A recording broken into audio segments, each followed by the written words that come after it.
As we look back at 2024, we see signs of hope for the future. Things didn't work out exactly like we thought in 2024. And I think there's reasons and there's evidence that there's an awakening among many of us. Hello, I'm Eric Sammons, your host, editor-in-chief of Crisis Magazine. That's what we're going to talk about today on Crisis Point. Before we get started, I just want to encourage people to smash that like button, subscribe to the channel, let other people know about it. We really appreciate when you do that, wherever you listen to this podcast or watch it. Also, you can subscribe to our email newsletter. You can just go to crisismagazine.com, put in your email address, and we will send you our articles, a link to them at least each morning, usually 2 a day. And finally, and this is the last time I think I'm going to do this, we are in the midst of our end-of-year fundraiser. We don't ask for donations all year round because that gets to be annoying, but we do try to annoy you in the month of December. And so we're just asking that you please go to crisismagazine.com. You'll be asked to donate, and you're not required to, but we really do appreciate if you do. We're getting very close to hitting our end-of-year goal, which is basically $150,000. I think we're close to 130, 120, something like that. And so we just need a few more donations before the end of the year, and then we'll stop annoying you, and we can continue what we're doing because we do need your donations to keep going. All our content is free, but it's not free to produce. So we really appreciate if you do that. Finally, if you're joining us in the live chat today, feel free to put your comments or questions, and I'll try to get to some of them at the end. Okay, so it's December 27th, Feast of St. John the Evangelist, 2024. So we're into the year. I think this is going to be our last podcast of the year. I don't think I'm going to be able to do one before New Year's Day on Wednesday. I'll probably do one again maybe next Friday. And I think so it's a good time to do like an end-of-year wrap-up. But really what I want to do is talk about just in general kind of the attitude and direction I think I see things going. And number one is I think we should take a step back and look at where we were a year ago now. So at the end of 2023, a number of things kind of hit. First one here in America, at least, on November 11th, 2023, Bishop Strickland was removed from being the Bishop of Tyler, Texas. We all know that was done not for any real reasons of like financial mismanagement or anything like that. It was done because he was speaking out for the truth. And so he was removed in November 11th. So that was a big blow, obviously, to the church, to Catholics in America. Also, Fiducius Supplicans came out, I can't remember the exact date, but in middle of December 2023, which was the document from Cardinal Fernandez, basically approving blessing of same-sex couples. There's a lot of stupid debate online that wasn't really doing that, or whatever, blessing an individual, blessing couples. We all know what it was. It was a blessing of same-sex couples. So we had that as well.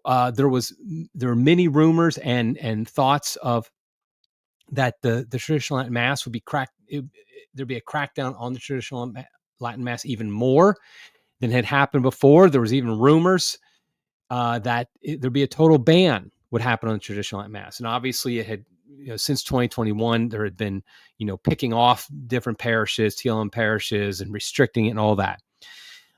There were many predictions that the 2024 presidential election would not happen.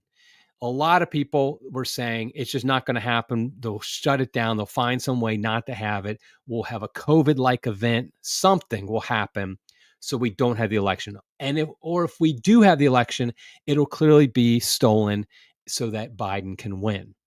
So that was another thing that was happening at the end of 2023 that we were looking forward to in 2024.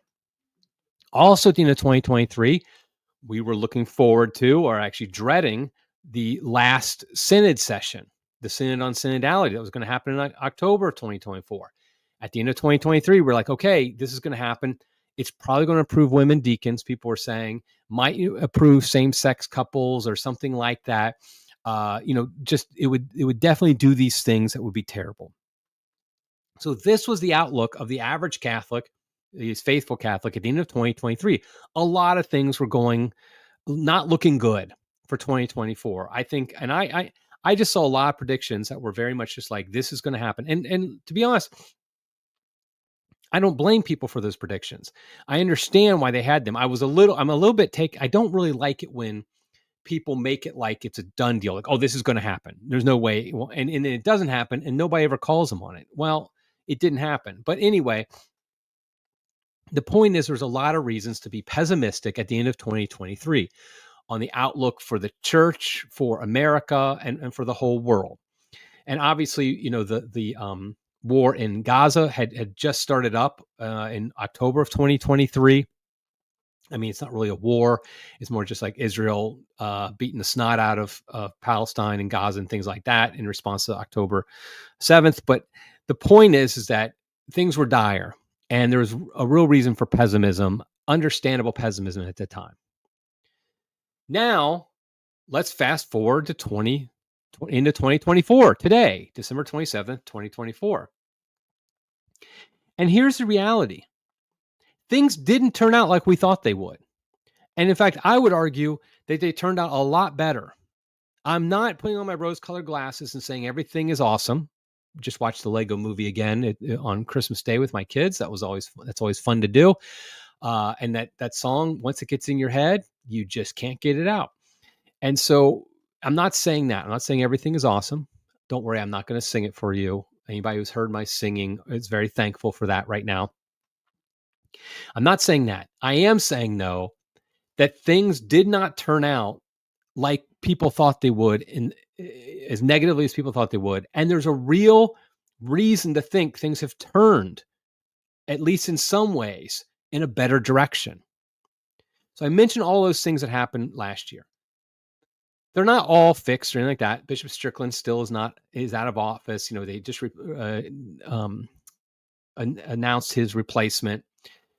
But like, for example, Fiducius Supplicans, that was a seismic event in the church, that all of a sudden the head of the CDF, or whatever, DDF now, I guess, the head doctrinal chief of the church was saying, let's bless homosexual unions.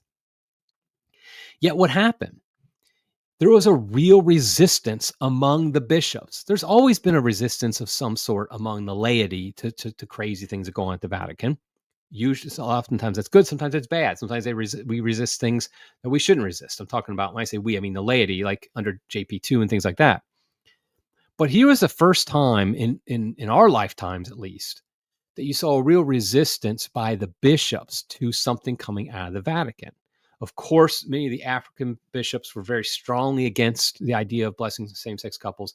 And there was others. Many in America did the same. And in reality, it became somewhat of a dead letter. It's not like you have some massive movement of same-sex blessings now in Catholic parishes throughout the world. Now, I'm sure it happens here and there. Of course, there was the ones at the beginning, Father James Martin and others, who were advertising it. But what I'm saying, though, is it's not like it's a commonplace at your typical Catholic parish in any country to have a same-sex blessing. And not only that, but there was a real decision by the bishops, by many of the bishops, that, hey, we're not simply middle managers for the Vatican. We are successors to the apostles whose duty it is to defend and uphold the traditional faith. I mean, saw a lot of bishops say, this is just, we can't do this. I don't care who's telling me to do it. I can't do this because I'm a successor to the apostles. I simply won't do it. I think that was a great sign, because it's exactly what they should be doing. Their top priority should be, as successors to the apostles, is promoting and maintaining the deposit of faith as it's been handed down to us for centuries, for 2,000 years. That's their duty, first and foremost. And they did it. They did it. So when that first came out, people thought, okay, this is the end. But yet it wasn't. The bishop said, no, we're just not going to do this. And there was no real push. In fact, they backtracked. Cardinal Fernandez himself even backtracked some. So there was a backtracking by the Vatican of, oh, okay, never mind, basically. And I think this had a real impact on the church, a radical impact beyond just the letter of Fiducia Supplicans, beyond just same-sex unions. Because I think what happened was the Vatican realized, wait a second, we just can't get away with anything. We have to, if we don't have any support among the bishops, they're not going to go with it. And so we have to be careful what we address, what we do. And I think that leads to my second point of 2024. And that is, there was not a massive crackdown of the traditional Latin Mass. Now, I want to make sure something very clear. I do know that there have been individual parishes that have been shut down including in 2024. And my heart goes out to those people those parishioners. I think Austin was one of them. I can't remember. And there's some others. And it's awful every time it happens. It's a terrible thing. And the people don't deserve it when it happens to them. That being said, there was very legitimate rumors that there was a document placed on Pope Francis's desk that would have banned the traditional Latin Mass. And he decided not to sign it. Now, the rumor is that somebody came to him and argued for it, and he decided to go with it. But I think the resistance to the same-sex couple blessing is a big part of it. I think just the idea that, okay, the bishops aren't going to go along with just anything, and that there'd be a real resistance, a real harm done, a real revolt if this happened, stayed his hand. And I think also, obviously, the Holy Spirit. I don't want to act like the Holy Spirit's not the main driver here. But the fact is, people were saying it's a done deal. The traditional Latin Mass will be shut down this year, something like that. It didn't happen. It didn't happen. And, like I said, I know it's still happening in some localized places, but it didn't happen on a universal level. Now, another thing in 2024, I think that surprised a lot of us is the fact that Donald Trump is the president-elect. I think most of us a year ago would not have said, okay, in 1 year, Donald Trump will be president-elect. Not that we didn't think there wasn't support for Donald Trump in the country. We didn't think it was possible that they would allow him to win, that something would happen to stop him. Either they would throw him in jail, they would assassinate him, they would steal the election, whatever the case may be, they would shut down the election, they make it so there wasn't an election, whatever the case may be. A lot of people thought there's just no way it will happen. Yet it did. Donald Trump is the president-elect today. He won the election very handily. I mean, very, very clearly, in spite of the fact that there was multiple assassination attempts against him. There was the lawfare against him, the ridiculous convictions against him, all these things. I mean, heck, even just me personally, at the beginning of 2024, I was arguing I was saying I might not vote. I have a podcast. I think it was from January. I can't remember exactly when, but earlier this year where I said I just might not vote because I just wasn't satisfied with, obviously not Biden. I wouldn't vote for him or with Trump. But yet over time, I came to realize that was the person to vote for is Donald Trump. And a lot of people did. That's why I think he won pretty handily, because people like me who were not strongly in his camp, or maybe only kind of thinking about it, decide, no, we got to vote for this guy. And so Donald Trump won. I mean, we cannot overstate how important that is. Kamala Harris was shown to be the fake, completely empty politician that she is. And so that's a real thing that we have to understand and recognize that really, we just had an article from Cheryl Comer and Crisis yesterday, I think it was, that talks about we got to recognize where we would be if Trump had not won. Things would be a lot worse, but they're not.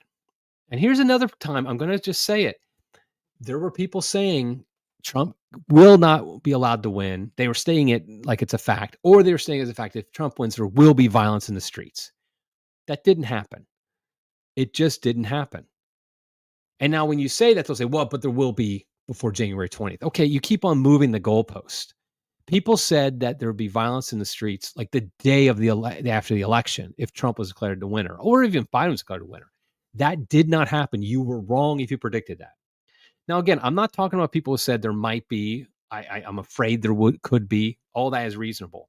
But the people said there will be. I know there will be. I've seen, these documents of these insiders who tell us this is what they're planning, stuff like that. You're just lying. You're making it up, and people shouldn't believe you anymore. So Donald Trump won. That is obviously a turn in the right direction in 2024. Yes, there are issues with Donald Trump. I'm not saying he's perfect. He's not the Messiah. He's got a lot of problems. Yet, it's clearly a repudiation of everything that the Biden, Harris, Obama, Clinton, those people stood for. And so that's a good thing. Another thing in 2024 was the Synod. Frankly, Tim Flanders and I did a podcast on this. I argue that the Synod fizzled out. It just simply had no energy this time. All the hype and all the craziness that's followed the Synod over the past however many years since they first announced it, I think it was 2020 they first announced it. and you had the sessions 2022, 2023, 2024. All the stuff was like just so hyped up, so crazy. It didn't really register that much this year. It really fizzled out. And you could even the people who were very pro synod, very pro like wanting change, the liberals, they thought that too. Like everybody kind of agreed. Okay, it just didn't. Nothing happened.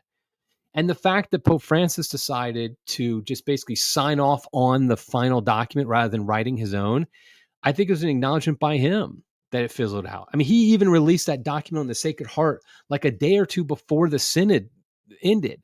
Like he took the limelight from the synod itself. So I think even he recognized, okay, it just nothing happened here. Now, people could use parts of the synod to try to bring about bad things happening, but ultimately, again, the predictions, there will definitely be women deacons. There will definitely be recognition of homosexual couples, something like that at the synod. They didn't happen. They didn't happen. And I think we need to recognize that and understand that. Some other things, I'm going to keep on talking about some of the things that happened this year and like the good, the positive. Another one is the rise of RFK and the health and the MAHA movement, Make America Healthy Again movement. I think this is a very important thing. I know RFK's got issues. I know he's not like an ideal devout Catholic or anything like that. Yet at the same time, the fact that the country started to waken up to the severe chronic disease and health crisis we have in this country, that's something we all should be extremely thankful for and grateful for and excited about. Because the fact is that we've been, our nutritional system, our health systems have been slowly killing us over the past few decades. And it particularly has been awful for kids. Kids have just such higher rates of chronic diseases and other health issues that they should not have. It should not be normal for a 12-year-old kid to be overweight. It just shouldn't be.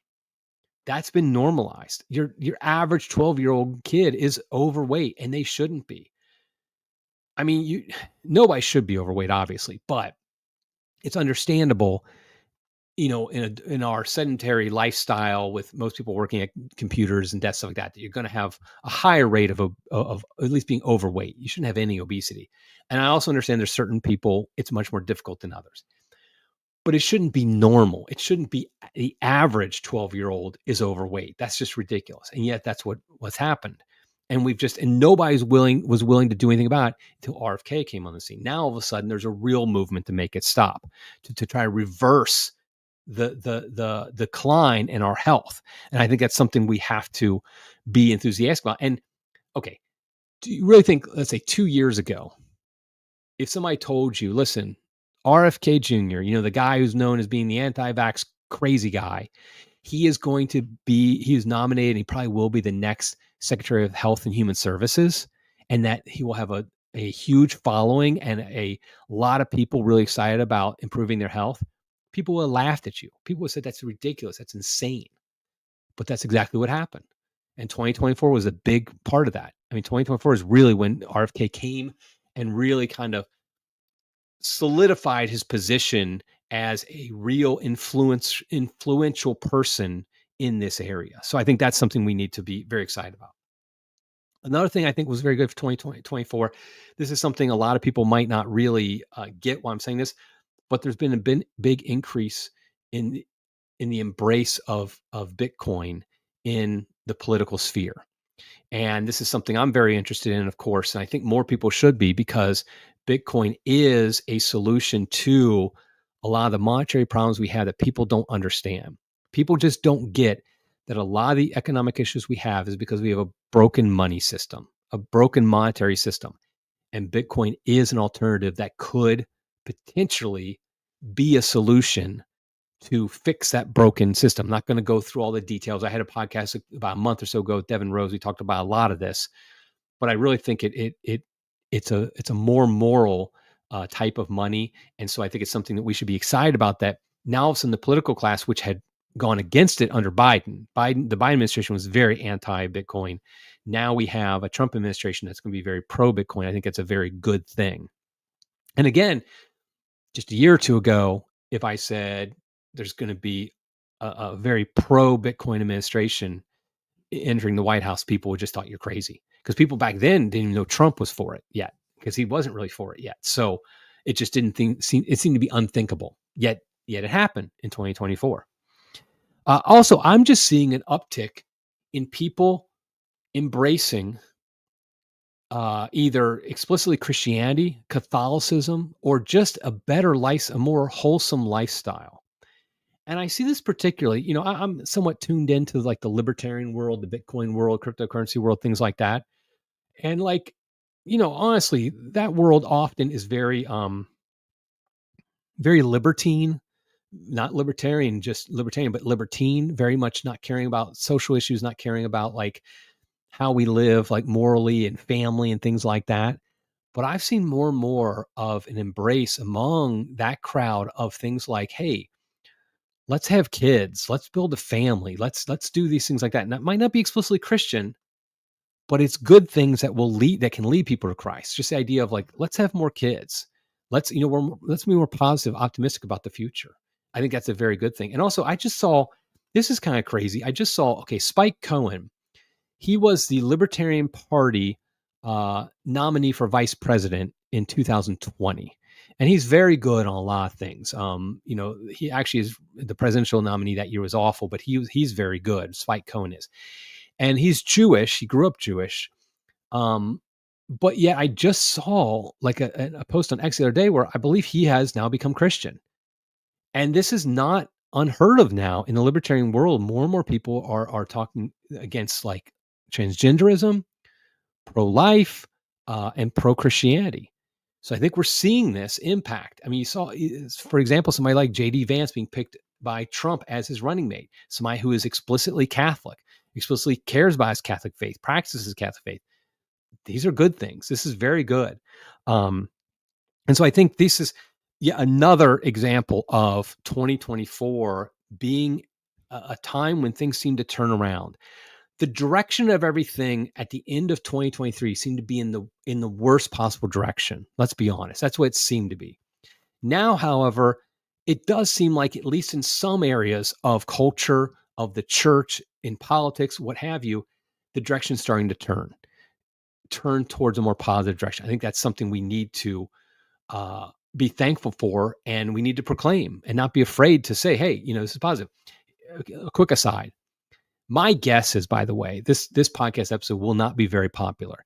I've done this long enough to know, you ask anybody, if they're being honest with you, any podcaster will tell you, if you really want to get clicks, want to get more views, more listens, you just talk about bad news. You talk about the world is going to fall apart. That will get you more people to listen. I guarantee, I will say this. I know this is a fact. I know I can't prove it, but I know if this podcast was 2024, why everything is going to crap, I guarantee I get more viewers and listeners than what I'm doing right now. I think it's human nature. It's also the nature of kind of social media and the nature of the beast. That's just what it is. I'm not complaining. I'm not claiming to be a victim. It just, that's what it is. But I think as Catholics, we need to resist that, call out things when they're bad, but also be willing to acknowledge when things aren't so bad. And maybe when we were wrong about some of our pessimism. Now, to be clear, I'm not saying everything is awesome. And let me give you a few examples, things that really are a problem. The wars in Ukraine and Palestine are clearly a major threat to peace in the world, obviously, but just stability and future problems. I mean, there's no question the craziness of what Biden administration is doing in Ukraine is just insane. They're trying to start. They are trying. I believe this with all my heart. They are trying to start a hot war with Russia before the inauguration of Donald Trump. Now, I have hope for the Ukraine war being resolved under Donald Trump relatively quickly, but there's no guarantees, of course. But the Biden administration is trying to start that up. That's a real problem. That's a potential catastrophic problem. I mean, because we could have World War III, a nuclear World War III could result from it. So I'm not denying that. What's happening in Gaza, Lebanon, Palestine, all that area, what Israel is doing is awful. And let's be honest, here's one of the biggest, there's white pill, there's black pill, there's red pill. I think one of the, white pill is good things. Red pill meaning understanding what's going on. Black pill means like things are awful. think one of the biggest black pills. I'm white pilling this episode. I admit it. I'm white pilling because I think there's reasons to white pill. But a big black pill for me is the influence of the Israeli lobby in the United States. Now, I know that'll make me be called anti-Semite by some, and that's fine, whatever. But I do think that the political influence of the state of Israel is just too extreme, too much in this country, and we see it in too many ways. And I think that's a real reason to be pessimistic about our ability to really resolve what's going on in the Middle East, where we have a true, just peace in the Middle East. It will never happen as long as America refuses to be 100% behind Israel, and for better or worse. I'm not even saying America can't favor Israel. I'm not saying that. Perhaps that would be a good political move to favor Israel in that region. But that's not what they do. They allow Israel to do whatever it wants with no pushback whatsoever. And they never say, okay, we're not going to give you money, or we're not going to send you weapons, or that, no matter what they do. And there needs to be real pushback from us when they do something we think is not justified. And I think a lot of things they do are not justified. So that's a black pill, I admit. Another black pill is immigration reform. I don't see it happening. I don't see, and this is when I'm just praying that I'm wrong, praying that I'm just being too pessimistic. I just don't think we have the will to really have a true immigration reform where we really. Here's the thing: I'm not even looking for a complete shutdown of immigration. I know some people want that. I'm not saying that's not the best thing, but I'm just saying I'm more realistic. All I want, honestly, as a first step is just get rid of all the illegal immigrants who've committed a crime since they got here. I mean, that's it. Just do that and secure the border so more illegals can't keep coming in. If you did that, that would be such a huge improvement. I don't think that's going to happen. I don't think we're sending anybody back except for maybe a few token people. We might be able to secure the border more under Trump. We did in his first administration. Hopefully we will again, but I just don't see it happening. And so I think that's a cause for concern. Also, another cause for concern, and I'm just kind of showing that I'm not just positive here, is that the MAGA movement does not seem to be truly concerned about social issues like abortion, homosexuality, things like that. And that our country's not going to really turn around until we recognize that the family is the most important thing, our children, those issues have to be front and center at some point, and they're not. And I think that's going to be an issue. Now, I will say obviously it's way better than if Biden or Harris, whoever had been the next president. But, I think we that's a cause for concern. And then when it comes to the church, we all know the issues. We all know there are many bad actors still in very high places in the church. And we just saw where Cardinal Supich was trying to tell people not to kneel for communion. Idiocy like that. We still see TLMs getting shut down here and there. There are bad actors. Clearly we still have big problems inside the church. I just feel like that the worst did not happen in 2024. And I think that's something we should be thankful for. I think so. Just to kind of wrap it up here, some lessons I think we need to learn from 2024. The first one is I think we need to remember, don't black pill about everything, that you hear. People engage in social media. They get paid. Literally, they get paid more the more they give doomsday scenarios. As Catholics, we have to smarten up about this. We have to recognize that this is the case, that people will get paid more the more they do this. Now, okay, a little full disclosure here. On X, Twitter, whatever, I am monetized, which means I get paid every 2 weeks for my post. Now, the amount I get paid is very small. It's on average less than $200 a month. I think a lot of times less than $100 a month. It's not a lot. But I know what I could do to make more money on Twitter. Fortunately, I don't really care about that. It's like I said, it's not that much. But I could make a lot more. I bet you I could make, with the number of followers I have and everything, I bet you if I wanted to, I could make $1,000 a month, something like that, maybe even more. And that's real money. That's not like, I don't know about you, but that's real money to me. If I did certain things, and most of them would involve trying to stir up people's negative emotions. I just don't think that's the way we need to go as Catholics. But more importantly, for the people who are just not necessarily the ones who are monetizing this, but the people who are following that, remember that people are getting paid to do these things, to say the worst possible thing. If they say, like, if you have, the Synode's coming up, and if you say, I think the Synod probably won't, nothing will happen, they'll probably fizzle out before the Synod happened in October. Or versus you said in September, women deacons, I know women deacons are on the table. It's going to be approved. You can just count on it. The second post is going to get a lot more engagement and therefore make more money than the first engagement. The first engagement, though, is the one that's true, that actually came out to be true. But here's the thing. Nobody goes back and calls that person out, and people continue to listen to that person who says that. And so there's no consequences, no negative consequences for people who do that, only positive ones. And sometimes they're right, because bad things do happen. So I do. And I'm not saying you can't say bad things. Obviously, I do that too. I complain about things. I say, bad things are happening. But I just want people to recognize, don't get caught up that the world is ending because you read it on Twitter or Instagram or something like that. I mean, I would argue you should stop following people. When somebody makes a prediction and like says this is going to happen and it doesn't happen, why are you still listening to that person? Like if they say, I'm worried this is going to happen, I'm afraid this is going to happen, I think this is going to happen, there's a good chance it's going to happen. Okay, fine. That's not what some people do. So I think we need to remember that. Another lesson I think we need to have is we need to realize we need to always keep fighting. We need to always, we can't rest on our laurels. We had some good news happen this year. That's good. But we need to keep fighting. We know we haven't won yet. We're not going to win until the second coming. I mean, it's like Tolkien said, the Catholic faith, it's like one long defeat. We're going to lose many battles in this world. And so we have to, though, keep fighting. And we have to recognize that God is in control. I believe, and you can believe it or not believe it, it's up to you.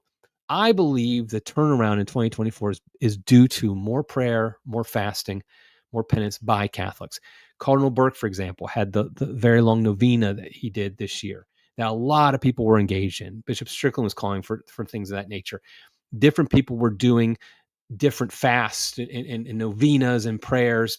Bishop Schneider was calling for some. I think that really makes a difference. Of course it makes a difference. Are we Catholic or not? If we're really Catholic, we believe that makes a big difference. And I think that was a big difference. Here's the thing. Things won't all of a sudden get perfectly fixed through prayer and fasting and penance. It's not all of a sudden like everything will be perfect. But what it does is it gives openings for grace to enter. It gives openings for people to see Christ and to meet Christ. And that's what we're looking for. So I would just say, remember God is in control. Always have a basis in prayer and penance as your basis for when you're thinking about what's going on in the world. Don't black pill. Doesn't mean you have to have rose-colored glasses and white pill about everything, but don't black pill about everything. Know that good things do happen sometimes, and don't be like upset almost when good things do happen, but embrace it and thank God when it does happen. Okay, let me look at a couple of the comments here in the live chat. Again, I always appreciate when people join the live chat. That's great. Okay, we have, let me take off my glasses to read this better. Palermo Trapani. I apologize for my butchering your name, probably. More Catholic YouTube creators should talk about Pope Francis declares French martyrs of Compiègne saints via impalement canonization. Hey, I'm called out on that. That's great. I can't believe I said something on X about it, but I want to mention that the martyrs of Compiègne, I'm mispronouncing that well, are just awesome. Know that story about these sisters during the French Revolution who were basically went to the guillotine singing and praising God as they went. And each one got killed until there was only one left singing, and then she was also killed. And they were not canonized saints, but Pope Francis did. He basically said, okay, and it's this, I'd never heard of this process. Basically, it's like, okay, you're canonized. We don't have to go through a formal process. You're a saint. And of course, they are saints. So I agree.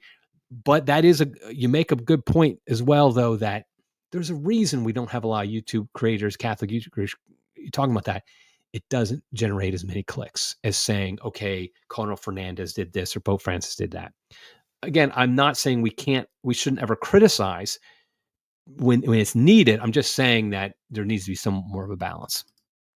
Okay, Nick Stone says, regards from Bulgaria. Hey, Bulgaria, that's always great to hear from somewhere else. I am Greek Orthodox and appreciate your input in these times. Nick, thank you very much for watching the channel. I appreciate you joining us. God bless you. I think your Christmas is coming up here soon, depending on the calendar use and what have you. But God bless you. I appreciate you checking us out.